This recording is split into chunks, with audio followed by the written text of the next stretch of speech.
ഈ സ്പ്രിംഗ് റോളിന്റെ പിന്നിലെ സ്റ്റോറി അന്വേഷിച്ച് പോയപ്പോഴാണ് പേര് പോലെ തന്നെ സ്പ്രിംഗ് സീസൺ ആയിട്ട് റിലേറ്റ് ചെയ്തിട്ടുള്ള ഒരു സ്റ്റോറിയാണ് ഇതിന്റെ.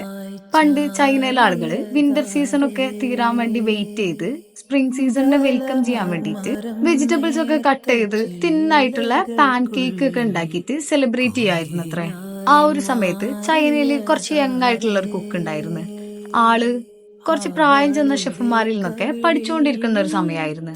ആൾക്ക് ആ സ്പ്രിംഗ് സീസൺ സെലിബ്രേറ്റ് ചെയ്യാൻ വേണ്ടിയിട്ട് വേറെ സ്പെഷ്യൽ ആയിട്ട് എന്തെങ്കിലും ഉണ്ടാക്കണം എന്നുള്ള ആഗ്രഹം ഉണ്ടായിരുന്നു. ഈ ഒരു സമയത്താണ് ഈ ഒരു കുക്ക് സിൽക്ക് ഉണ്ടാക്കുന്ന ആൾക്കാരെ ശ്രദ്ധിക്കുന്നത്.